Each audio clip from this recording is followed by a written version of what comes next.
Hi folks, and welcome to another episode of Careers and Coffee. So today I'm absolutely delighted to be welcoming Josh Blowers, who is an IT support analyst and infrastructure technician at Micropress near Suffolk here in Suffolk. So let's bring on Josh to talk to us a little bit more about what he gets up to. Hello. Welcome. How are you doing today? Not too bad, not too bad. How are you? Yeah, not too bad. Can't complain. It's nearing the end of the day, which is what we always like. Yeah, get there. And if you're on Careers and Coffee, do you have a hot beverage to hand? Coffee is always... I have a cold beverage. Okay, we'll allow that. It's when people turn up with nothing at all, and I think, you've not got the memo. But look, tell us a little bit about who you are and what you do. So, my name's Josh, 24. I work in IT, mainly in support, so I basically cover 120 users, and that's anything from passwords, reset passwords, all the way through to their computer is on fire. Not that we've had that, fingers crossed. But I do also, because we're a factory, I do also deal with some of the bigger bits of kit out in the factory, sort of big printing presses and folders and stitches and stuff like that. Yeah. I haven't been in IT forever. I've done quite a few jobs, which I'm sure we'll probably talk about later. Outside of work, I do photography, video stuff, mostly with cars. I'm also into my PCs naturally, PC gaming, stuff like that. That's me really. Happy days. So cars and Warzone, it's my sort of language. Now, you've mentioned Micropress. Tell us a little bit about who they are and what they get up to. So they're a medium-sized printing company out in the middle of nowhere, Raiden. They print mainly larger jobs, so big clients, thousands and thousands of leaflets, posters, whatever. But they do also do short runs. So if a local business needs 100 leaflets, they'll do that for them. But they do predominantly just print leaflets, posters, books, magazines. A lot of schools and stuff we print for. You got your textbooks and workbooks. We print a lot of that. And then they do also do digital printing. So you go online, you choose what you want, you press print, and then they'll print it off and send it out to you. Fantastic. Sounds good. And what was your pathway to get to Micropress and to be in IT? Because I know to begin with, there's lots of different jobs, and that's awesome, and the amount of skills you pick up. So yeah, tell us a little bit about sort of the pathway into that. Well, it's quite a long, windy pathway. So I'll just go from school. So I did my first year of A-levels, and then I sort of decided that A-levels weren't for me. I didn't want to do a second year. So I then picked up an apprenticeship at James Paget Hospital, just doing renal care, which is like sort of kidneys, dialysis, stuff like that. So I was there about a year and a half, I think. Done my apprenticeship, done some just qualified work. And I went into community care, so going around people's houses, getting them out of bed, helping them with their day-to-day stuff.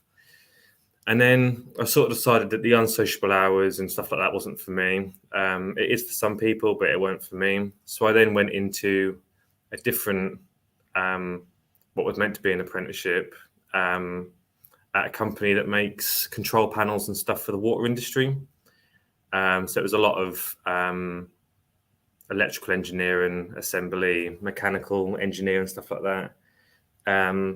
That unfortunately didn't amount to an apprenticeship at all. It was just because they were so busy. They didn't have time for me to sort of step aside one day or anything like that. So that never happened.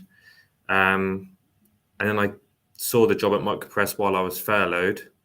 Originally, I applied for an apprenticeship out in the factory doing like print stuff. But when I came in, the HR lady at the time said, "Oh, you might be better suited for this role," which is the role I'm in now. Fantastic. And I've just finished, as of about a week ago, finished my apprenticeship. So now looking at the next step, really. That's brilliant. Congratulations. And what are the sort of skills that you use day to day when you're at Micropress? There's a lot of communication skills. Obviously, being the first point of contact with staff, I do a lot of talking. A lot of it is not on subject, but a lot of talking, just to sort of gather what their issue is and how I can help. And then obviously you got your computer skills. I use Word, email, things like that. And then there's the other sort of technical skills that you pick up through the job, really. Fantastic. Thank you. And we've just got a question. So how did you get into renal care and what took you into the NHS? Well, a lot of my family work in the NHS. And when I said sort of a discussion with them that I sort of wanted to get out into apprenticeships, they then said, oh, you should try NHS apprenticeships. They're sort of really well funded, really well backed. So I looked into it, and the renal care was just one of the ones I saw, and I sort of went there for an interview and had a look around and stuff. And thought, yeah, I could do this. Everyone seems quite nice. I'll give it a go. And I applied for the apprenticeship, went for an interview, and got the job. Brilliant. Thank you. And another question. So how did you make the leap from care to the water company? Was it a difficult transition? Yeah, it was a very difficult transition. It's a very different set of skills from care to essentially engineering. Again, that was just a case of I looked on the apprenticeship website and they had one advertised. I applied for it, went for an interview, and I sort of cross-referenced all the communication skills and stuff like that I'd gathered from the hospital. And they then gave me the job. But obviously, because it was a very different environment to what I was used to, that did require picking up new skills quite quickly because it's quite a fast-paced environment. But I had all the support there to make that possible. Brilliant. That's great. Thank you. And next question. So what skills did you pick up from the NHS that have been useful in your current role, if any? I would definitely say the communication skills. Obviously, talking with patients and stuff, you've got to be quite clear and concise and make sure they understand what you're talking about. And that does translate quite literally into my role now. Again, communicating with people, make sure they understand what I'm telling them. A lot of people aren't very computer savvy, so I've got to sort of communicate in a way that they'd understand. But also a lot of the sort of workload management and prioritization and stuff like that. When I'm dealing with sort of 32 patients at once, prioritizing them in the best way you can, really. That obviously then transfers over to my job now. I get 3 or 4 jobs come in at once. I then got to prioritize which one I need to do first based on what's the most important. Brilliant. Thank you.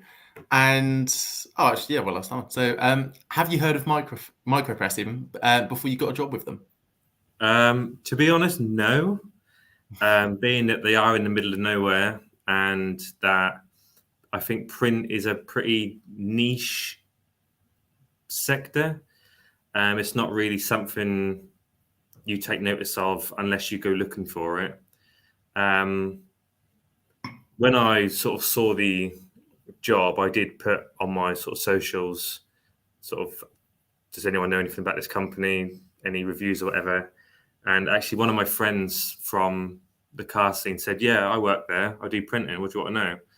So I met up with him, had a chat with him, and he told me everything I needed to know. But before that, I'd never heard of him, to be honest. But again, I think that's because it is, as I say, a pretty niche sector.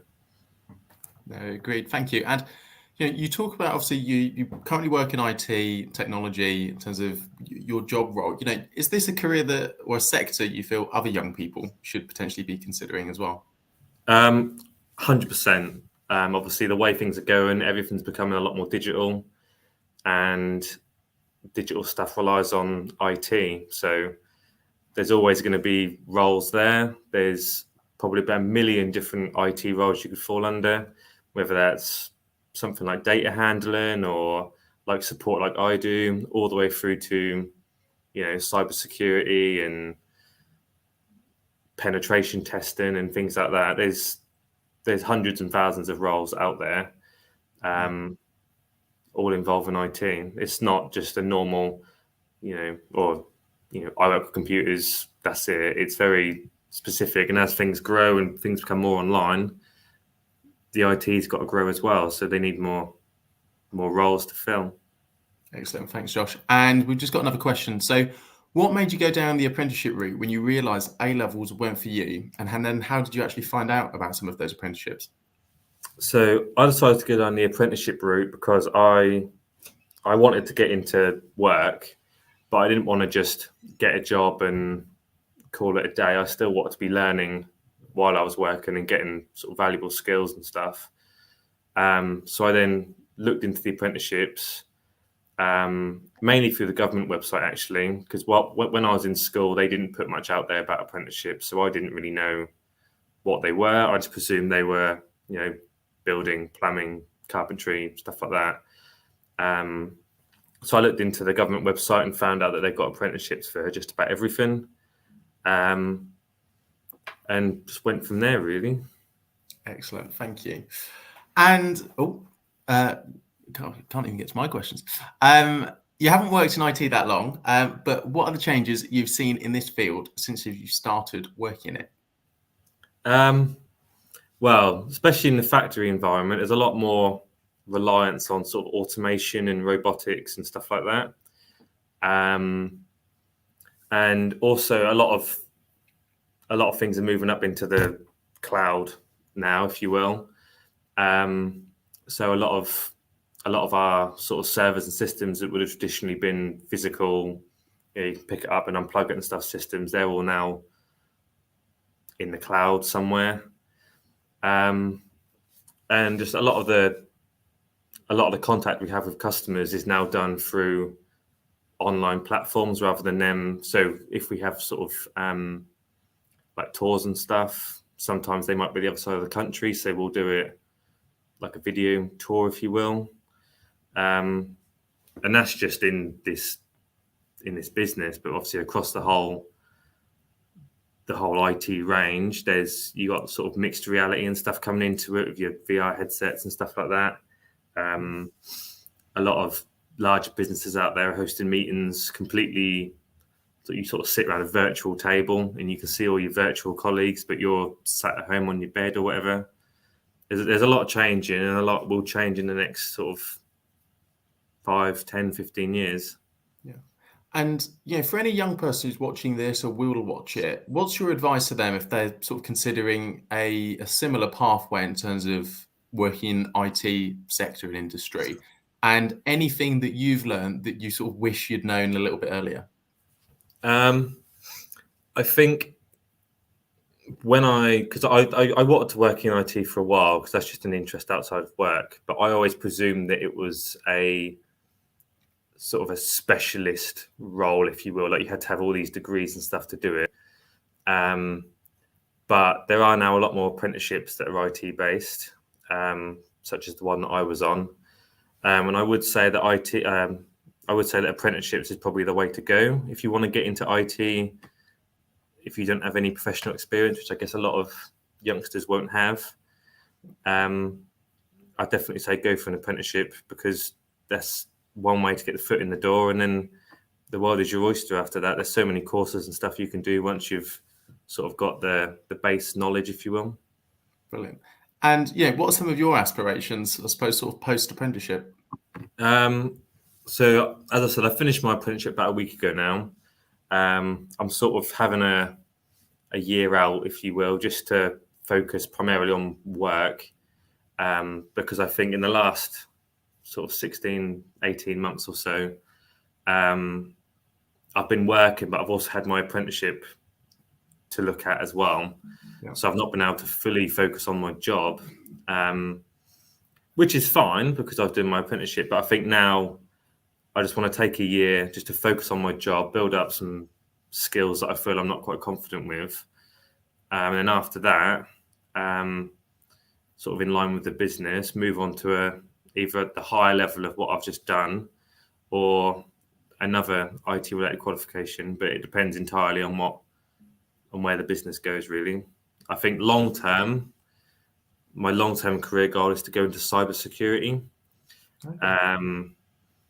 But I think that's still quite a way off as yet. That is one of these more specialist roles. It's going to take a little while to get there, but that's where I want to go, I think. Brilliant. Sounds great.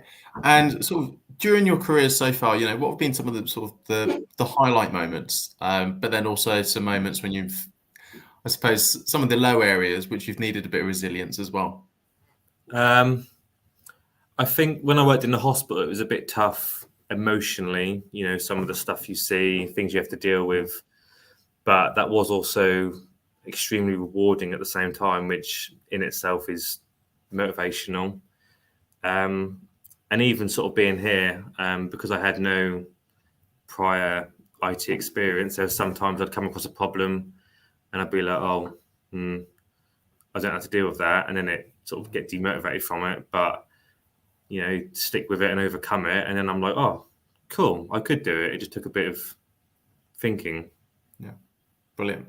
And, you obviously mentioned in terms of, you went to sort of Bungay High School, and obviously where Micropress is based is quite rural.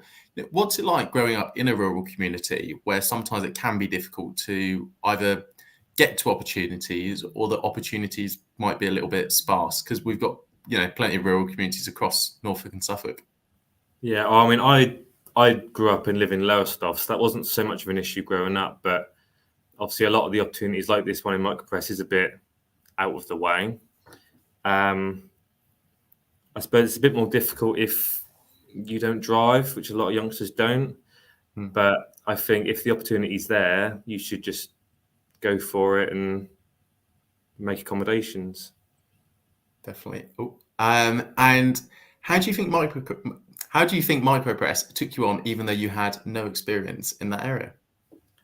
Well, when I was chatting to my manager about it, not long after I started, I sort of asked him the same question. I was like, why me? And he said that he wanted sort of a youngster that he could mold and sort of teach to how he wanted them to work, rather than getting someone that was already experienced, already qualified, already set in their ways. It'd be a bit more difficult to mold to the sort of dynamic environment that Micropress is. So there is definitely scope for youngsters there, and obviously they can be molded to how the company wants them to work, which is exactly what happened with me. I think maybe they took a bit of a chance, but obviously I think it's paid off for them. And do you think more employers need to be able to do that to young people, to sort of, just so they're able to get their foot in the door, bearing in mind they might not have a huge amount of experience? Yeah, I think so. And I think if youngsters have got the sort of, if that's what they want to do and they've got the motivation there and they want to learn, then I don't see any reason why they shouldn't be at least given a chance to show what they can do and how they can work. Agreed. Great advice. And what are some of your sort of top tips for young people who are wanting to pursue a career in either Norfolk or Suffolk? I would say just apply for, if something interests you, just apply for it. Like me, I applied for a job that it wasn't the IT role, but it happened to fall into my lap and never looked back. And, if you might not be exactly what they're looking for in the job description, but when they come to see you, they might change their mind. So if it's something you want to do, just apply for it. Fantastic. That's great advice. Well, Josh, a huge thank you for joining us on Careers and Coffee. It's been an absolute pleasure. And yeah, thank you so much for joining us. Yeah, thank you for having me. Great. Thank you. So folks, that was Josh Blowers. He's the IT support analyst and infrastructure technician at Micropress. Awesome to have him on. Next week and the week after, the team are having a break from Careers and Coffee, but be sure to check out the back catalogue of all of the Careers and Coffees over the last 2 years as well. So again, huge thank you to Josh for joining us.